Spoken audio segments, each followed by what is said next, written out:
मेरे ख्याल में पछतावा बहुत ही बुरा एहसास है और मैं नहीं समझती कि कोई भी अपनी जिंदगी में पीछे देखकर हर चीज के लिए हर वक्त पछताना चाहेगा।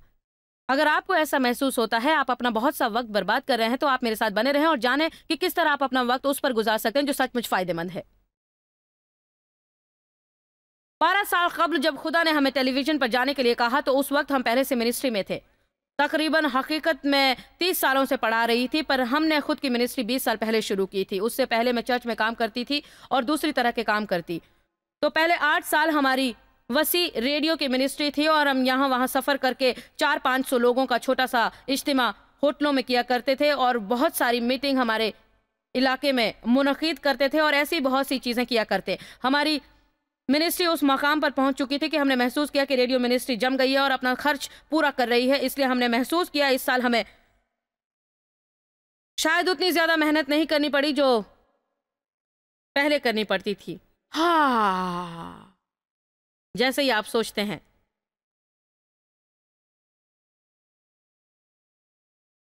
तब खुदा कुछ और कर देता है। इसलिए दर हकीकत खुदा ने डेव से बात की कि हम टीवी पर जाएं, क्योंकि मैं सारी तबलीग करती हूं। आप सोच सकते हैं उसने आपसे बात क्यों नहीं की? इसलिए कि डेव ने हमेशा पैसों का मामला देखा है। बेशक मैं और डेव हम जो भी करते हैं हम एक दूसरे की मर्जी से ही करते हैं, खासकर इस तरह की बड़ी चीज़ें। और इसलिए खुदा ने डेव से कहा, और जिस ढंग से उसने ये कहा वो बहुत ही दिलचस्प है, क्योंकि मेरी और डेव की शख्सियत बिल्कुल अलग है। मैं हमेशा फैसला करने में जल्दी करती हूँ, मैं फौरी फैसला करती हूँ और डेव इंतज़ार करना चाहते हैं। वो हमेशा कहते हैं तुम हमेशा खुदा से 10 मील आगे रहती हो, और मैं कहती हूँ हाँ, आपसे 10 मील पीछे चलते हैं। डेव अक्सर कहना पसंद करते हैं हम सोचेंगे, हम देखेंगे। पैसों के मामले में वो बहुत अच्छे हैं क्योंकि उनमें सब्र का मादा है। वो पैसे बचाते हैं और चीज़ों का नगद अदा करते हैं। इसलिए उनकी शख्सियत में जो ये सब्र है वो अच्छी सलाहियत है। लेकिन फिर बाज़ औक़ात वो मौका खो देते हैं क्योंकि उन्होंने तेज़ी से कदम नहीं उठाया। इसलिए जब खुदा ने उनसे टीवी पर जाने की बात कही तो उसने उनसे कहा, मैं ये मौका तुम्हें दे रहा हूं, पर अगर तुमने इस मौके का फ़ायदा नहीं उठाया तो ये तुम्हें दोबारा कभी नहीं मिलेगा। देखिए, इस तरह के बहुत से मौके होते हैं, ऐसे मौके होते हैं जो हमें दोबारा भी मिलते हैं, पर हमें ये नहीं सोचना चाहिए कि हर मौका जो हमें मिलता है वो बार बार हमें मिलता रहेगा, क्योंकि अक्सर औकात खुदा किसी को कुछ करने के लिए तलाश करता रहता है। और अगर मौका मिलने पर आप कदम आगे नहीं बढ़ाएंगे तो उसे इसके लिए किसी और को तलाश करना पड़ेगा। मैं अंदर से कांप उठती हूं जब मैं उस सुबह का सोचती हूं जब खुदा ने डेव से उस वक्त बात की जब वो शेव कर रहे थे और ऑफिस जाने की तैयारी में थे, और उसने इस टेलीविजन मिनिस्ट्री के बारे में कहा। और क्या हुआ होता अगर हमने कहा होता अभी नहीं, या अभी हम उसके लिए तैयार नहीं हैं, या इसके लिए बहुत सारे पैसे चाहिए। हम खुदा को सुनने के बजाय बहुत सारे बहाने करते हैं। आज सुबह मैं एक चीज़ के बारे में सोच रही थी, और मेरे ख्याल में इससे पहले मैंने इस बारे में कभी भी ना सोचा था। उस वक्त हमारी मेलिंग लिस्ट पर कुछ 70,000 लोग थे और कुल मिलाकर यही कुछ था। अब तो जैसे भरमार है, इससे कहीं ज़्यादा लोग हैं। हम जानते थे कि टेलीविजन मिनिस्ट्री शुरू करने के लिए हमें पैसों की ज़रूरत पड़ेगी। हम यकीनी तौर पर नहीं जानते थे कि कितना, पर जब हमने दुआ की तो हमें लगा जैसे खुदा बता रहा है कि 5 लाख लगेंगे टीवी मिनिस्ट्री शुरू करने के लिए, $500,000। इसलिए हमने एक आम सा खत लिखा उन 70,000 लोगों को जो हमारी मेलिंग लिस्ट पर थे, और हमने उन्हें बताया कि खुदा ने हमारे दिल में क्या डाला है, और उनसे इल्तिजा की कि क्या वो इसमें बोकर टेलीविजन मिनिस्ट्री शुरू करने में हमारी मदद करेंगे। उन 70,000 लोगों में से मैं नहीं जानती कि कितने लोगों ने दिया, लेकिन पूरे $500,000 जमा हो गए, बिल्कुल उतने जितने हमें चाहिए थे। देखें, खुदा इस तरह का है, जो करने का वो हुक्म देता है उसे पूरा भी करता है। पर हम कभी ये नहीं सोचते कि अगर हम किश्ती से बाहर नहीं आएंगे तो खुदा क्या कर सकता है। आप किश्ती में रहते हुए पानी पर नहीं चल सकते। पर आज सुबह मैंने ये सोचा, मैंने इस बारे में पहले कभी नहीं सोचा, और मुझे उम्मीद है कि डेव ये बहुत पसंद करेंगे। आज सुबह मैंने सोचा, मैं हैरान हूं कि वो लोग कौन थे। मैं हैरान हूं उन 70,000 लोगों के लिए जिन्हें हमने खत भेजे थे, और उनमें से जिन्होंने हमारे उस खत के जवाब में हमारी मदद की थी, और अगर आज भी वो आसपास हैं तो वो कितना फक्र महसूस करते होंगे कि उस वक्त उन्होंने इस मौके का फायदा उठाया और इसे शुरू करने में हमारी मदद की। अगर आप इस वक्त टीवी पर हमें देख रहे हैं और आप 12 साल पहले के उन चंद हजार लोगों में से हैं जिन्होंने बीज बोकर हमारी मदद की हमारी इस टेलीविजन मिनिस्ट्री को शुरू करने में, या चाहे इस वक्त आप यहां मौजूद हैं, तो खुदा आप पर रहमत नाजिल करे। यह प्रोग्राम अब दुनिया के 2/3 हिस्से में 25 जबानों में नश्र हो रहा है।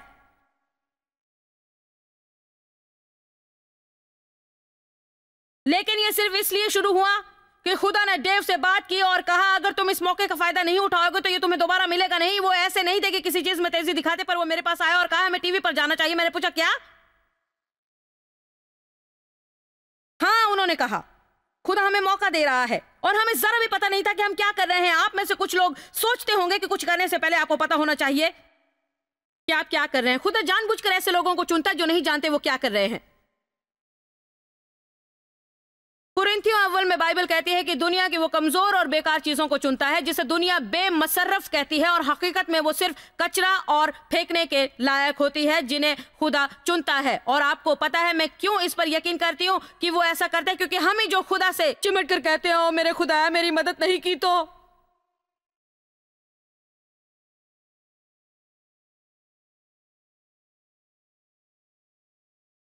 मैं अब भी यहां वहां देखकर सोचती हूं क्या ये मैं हूं जो ये कर रही हूं? क्या ये मैं कर रही हूं? आपको पता नहीं है कि खुदा आप में क्या करता है आपके जरिए से और आपके लिए, पर आप डर कर पीछे नहीं हट सकते। आप मौकों को हाथ से निकलने नहीं दे सकते। डर कर ना जिए, जिम्मेदार बने, अपना किरदार निभाएं। इफिसियों 5 आयत 17 कहती है इस सबब से परागदा बेफिक्र और नादान ना बनो बल्कि खुदावंद की मर्जी को जानो और समझो कि क्या है। मुझे परांगंदगी पसंद है। मुझे चिढ़ होती है जब मैं किसी से कोई सवाल पूछती हूं और वो जवाब देते हैं पर मेरी समझ में नहीं आता कि वो क्या कर रहे हैं, क्योंकि कुछ लोग बहुत गैर वाज़ेह तौर पर बात करते हैं। मैं हमेशा लोगों से कहती हूं अगर आप मेरी किसी मिनिस्ट्री में आए तो हो सकता है हर चीज जो मैं कहूं वो आपको पसंद ना आए, पर जाते वक्त आप उलझे हुए नहीं रहेंगे क्योंकि मैं सीधी सीधी बात करती हूं, सब साफ साफ कहती हूं। मेरे ख्याल में हमें सीखना चाहिए कि किस तरह लोगों को सीधा सीधा जवाब दें, ना कि गैर वाजे गोलमोल जवाब। आमीन। परांगदा लोगों के साथ ना रहिए क्योंकि उनकी सोबत का असर आप पर पड़ेगा। जैसा कि मैंने कल कहा अगर आप नादान के साथ रहेंगे तो नादानी आप पर छाएगी। दाना लोगों के साथ रहिए, उनके फैसलों पर गौर कीजिए। अगर आप एलिया जैसे बनना चाहते हैं तो यहूदा के साथ मत भटकिए। मैं बखील लोगों के साथ नहीं रहूंगी। मैं उन लोगों के साथ रहना पसंद नहीं करती जो लालची हैं, घटिया हैं, घटिया घटिया घटिया और हर चीज में घटियापन। मैं उन लोगों के साथ रहना पसंद करती हूँ जो फराग दिल हैं, जो लोग मुट्ठी खुली रखते हैं। मैं उन लोगों के साथ बाहर जाकर खाना पसंद करती हूँ जो टिप देते हैं। मैं उन लोगों के साथ रहना पसंद करती हूँ जो मुझे ऊपर उठने की चुनौती देते हैं, ना कि उन लोगों के साथ जो मुझे पस्ती की तरफ खींचते हैं। लेकिन कुछ लोगों में इतना भी जोश नहीं होता कि नए दोस्त बनाए। क्यों? मैं तो डरता हूं। मुझे डर लगता है कि मैं उनके जज्बात को मजरूह करूंगा। आपको पता है हकीकत क्या है? बाज औकात हम ऐसे रिश्ते में बंध जाते हैं जो हमारी जिंदगी में जहर घोलते रहते हैं क्योंकि हम डरते हैं कि हमारा कोई साथी ना होगा। मेरे ख्याल में डर हमारा तसव्वुर है जो हमारे फैसलों के आड़े आता है। डर वो हथियार है जिसका इस्तेमाल करके शैतान आपको वो शख्स बनने से बाज रखता है जो खुदा चाहता है आप बने। मैं वादा नहीं कर सकती आपके डर का सारा एहसास खत्म होगा, पर आपसे इतना वादा करती हूँ कि रूल खुद की कुव्वत जो आपके अंदर है उसके सबब डर के बावजूद भी आप वो सब कर सकते हैं जो खुदा आपको करने के लिए कहता है, फिर भले ही आप उसे डरते डरते करें।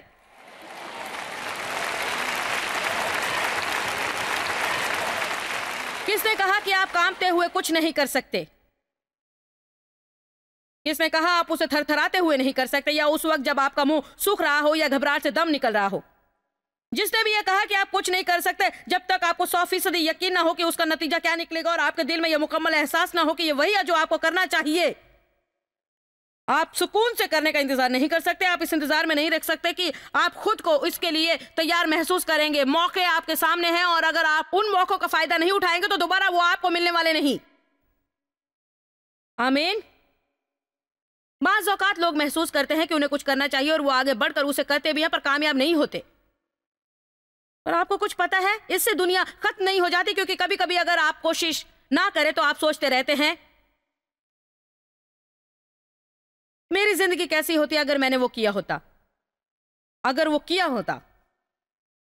खुदा आपके जरिए बड़ी बड़ी चीजें करना चाहता है, पर आगे पढ़कर आपको कुछ चीजें करनी है ये जानने के लिए कि आपके लिए उसके पास क्या है। गैर वाज़े मत रहिए मेरी कि मैं क्या करने वाली हूं, फिर मैं पूछती तुम क्या करने वाली हो और वो जवाब देती पता नहीं, मैं सोच रही हूं, देखूं कि तुम क्या कर रही हो। इस तरह के मत रहिए। मकसद रखिए, मंसूबा बनाइए, जानिए कि आप क्या करने वाले हैं। अपने मंसूबे में इतना ना उलझ जाइए कि रूल खुद की रहनुमाई आप ना पा सके, पर रोजाना जानिए कि उस दिन क्या करके आपका भला होगा। किचन साफ कीजिए, कपड़े धोइए, बाजार जाइए, वालिदैन से मिलने जाइए, खुदा के साथ फाजिल वक्त बिताइए। रोजाना उठने के बाद ऐसे ना रहे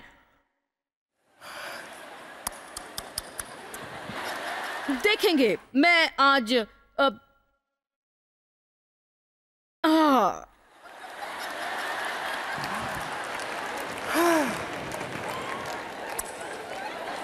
देखता हूं मैं क्या करूंगा।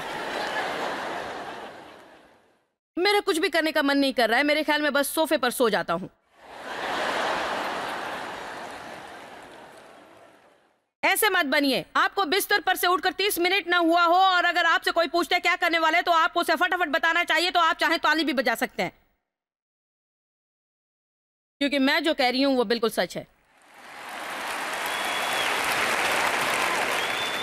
आप पूछ सकते हैं जॉयस क्या आपके ऐसे दिन नहीं गुजरते जब आप कुछ नहीं करते? हाँ, पर मैं उसका मंसूबा बनाती हूं।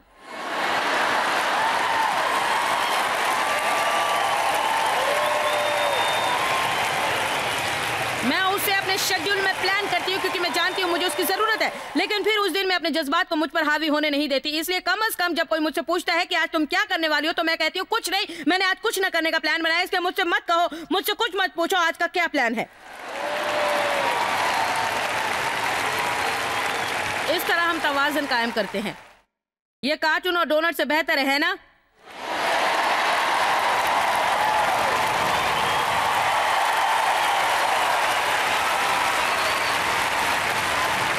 बाज़ लोगों के पास आज दो मौके थे, मिकी माउस और डोनट, या जॉयस मायर की कॉन्फ्रेंस में जाकर खुद को रूल खुद से लबरेज करना।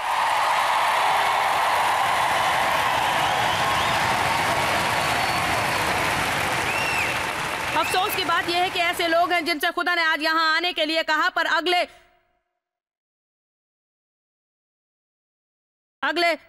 10 मिनट में यह मौका खत्म हो जाएगा। अगले 30 मिनटों में मैं हवाई जहाज से यहां से उड़ जाऊंगी। इसलिए जिन लोगों ने इस मौके को गनीमत जाना वो आने वाले कई बरसों तक इसका फायदा उठा पाएंगे।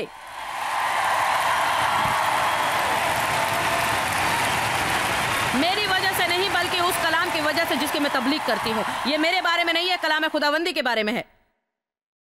मत्ती 25 देखिए।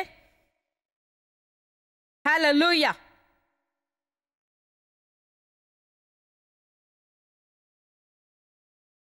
मत्ती बाब 25 में 3 कहानियां हैं जो मुख्तलिफ ढंग से एक ही बात कहती है। इसलिए मैं समझती हूं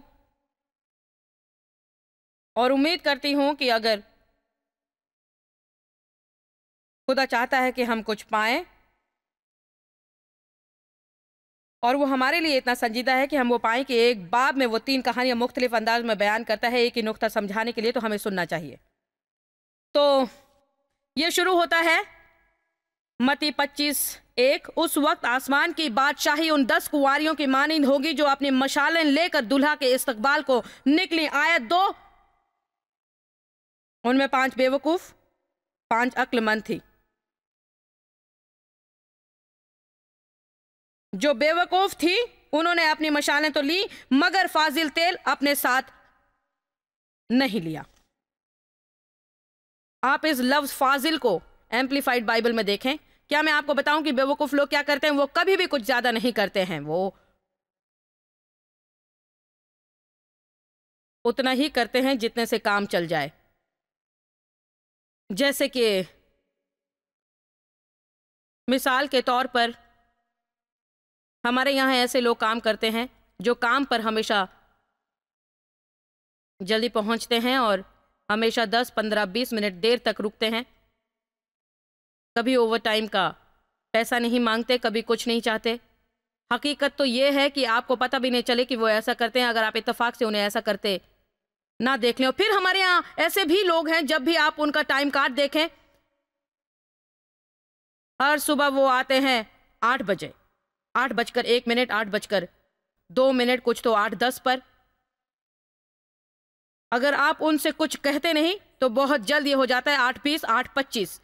ऐसे शख्स ना बनिए जो उस वक्त तक सही नहीं करता जब तक कोई सर पर सवार नहीं रहता और आपसे सही नहीं करवाता। क्या आपने मुझे सुना? अपनी जिंदगी उस एक देखने वाले के लिए जिए।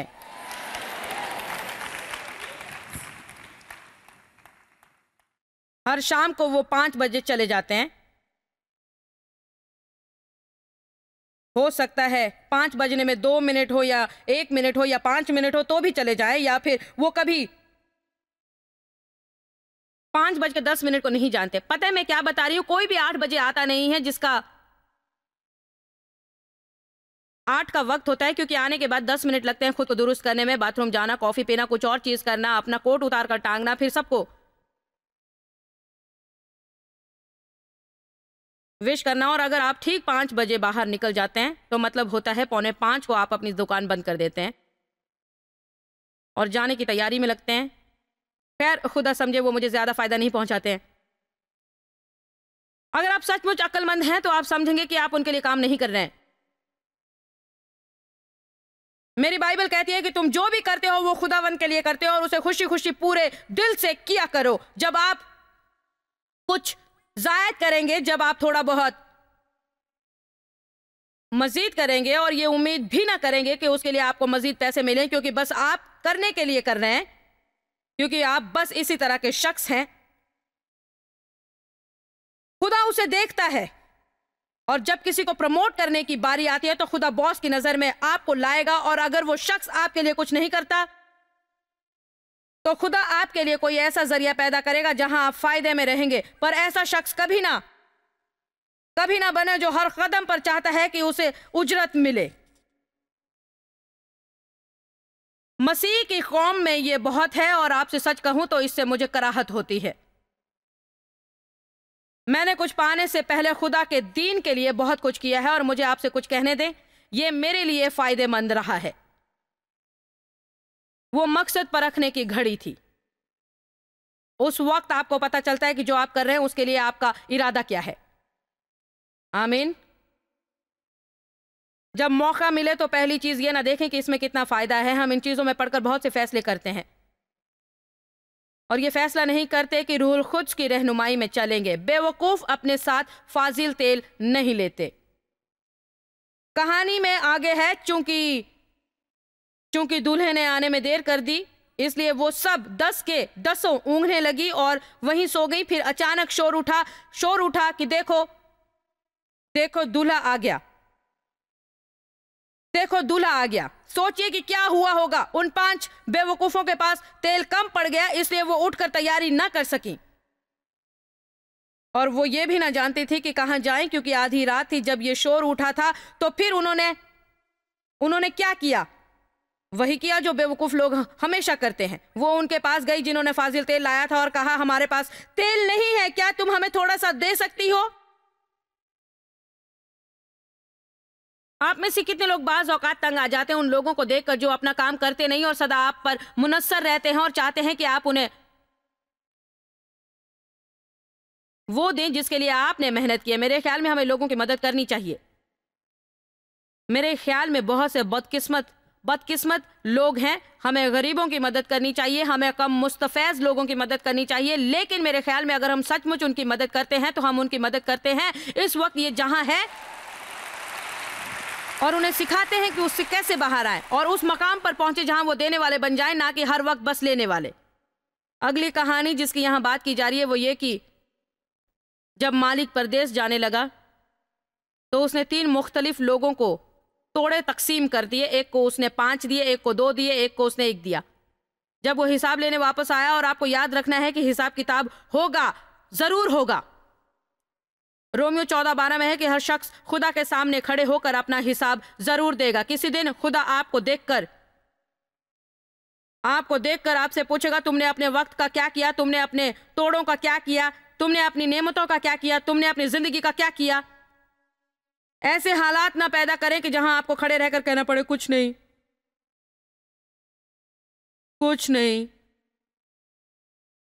दरअसल आप एम्पलीफाइड बाइबल में देखेंगे कि जब मालिक वापस लौटा और हिसाब लेने लगा, तो जिस शख्स को उसने 5 दिए थे उसने उसका लेन देन करके 5 और बना लिए थे।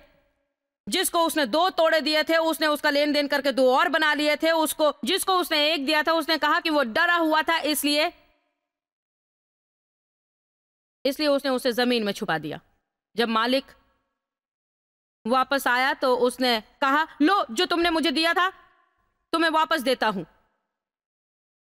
यह सुनकर मालिक गुस्सा हो गया। उसने कहा, तू शरीर, सुस्त, काहिल और निकम्मा गुलाम है। मैं निकम्मी गुलाम नहीं बनना चाहती। आप में कुछ करने का जोश होना चाहिए।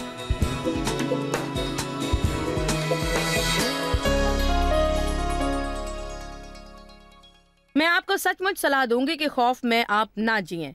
नई चीजों को आजमाने से ना डरें। कोई ऐसी चीज करने से ना डरें जो आपने पहले कभी ना की हो, क्योंकि आपको अपनी जिंदगी पीछे देखते हुए इस सोच में नहीं गुजारनी है कि क्या हुआ होता अगर मैंने कुछ और दिलेरी से काम किया होता। दुनिया खत्म नहीं हो जाती अगर आप गलती करते हैं। तो मैं हमेशा कहती हूँ कि अगर मैं गलती करती हूँ तो कम अज कम इतना तो सीखती हूँ कि उसे दोबारा ना करूँ। आज हम चंद तालीमात पेश कर रहे हैं जो सचमुच सिर्फ उन लोगों के लिए है जो बढ़ना चाहते हैं और वो बनना चाहते हैं जो खुदा चाहता है कि वो बने, और मैं समझती हूँ कि वो आप हैं। ये मेरे चंद पसंदीदा दर्स हैं। ये वो दर्स हैं जिन्होंने राह खुदा पर चलने में मेरी किसी और की निस्बत ज्यादा मदद की है। I was always on my mind वो तालीमी सीरीज है जो आज हम पेश कर रहे हैं, और bonus DVD it's not all about me. अक्सर औकात जिंदगी में वो चीजें खरीदना चाहते हैं जिससे उनको मदद मिले और वो मिले जो वो चाहते हैं, ना कि वो चीजें खरीदें जो उनको सिखाए कि किस तरह वो खुद को भूल जाएं और ज्यादा वक्त वो करते रहें जो खुदा चाहता है कि वो करें। पर जैसा कि मैंने कहा, ये आज का दर्स सचमुच मजबूत लोगों के लिए है, उन लोगों के लिए जो रूहानी तौर पर पुख्ता होना चाहते हैं और खुदा के पास उनके लिए जो मंसूबा है उस पर अमल करना चाहते हैं, और मैं समझती हूँ कि वो आप हैं। दरअसल मेरे ख्याल में आप हमें फोन करने का जरा भी इंतजार नहीं कर सकते। मैं आपको कहना चाहूंगी कि मैं आपसे प्यार करती हूँ और आपके लिए बहुत खुश हूँ जो मुस्तकबिल में आपके लिए खुदा के पास है। जॉय स्माइल मिनिस्ट्री आपकी उम्मीदों से ज्यादा है। आपके लिए आप सबका यहाँ आने के लिए शुक्रिया, और शुक्रिया उन दोस्तों और वालिदैन का जिन्होंने इसे दुनिया भर में फैलाया। हम सब भूखे को खाना खिलाते हैं, गरीब को कपड़ा देते हैं और इस तरह मुल्क की खिदमत करते हैं। आप joysmire.org पर विजिट करें और अपनी इब्तिदाई इबादत हमारे साथ बांटें। देखिए जॉयस के अजीम बयान और हमारे साथ शामिल हो जाइए यीशु की मोहब्बत भरी दुनिया में।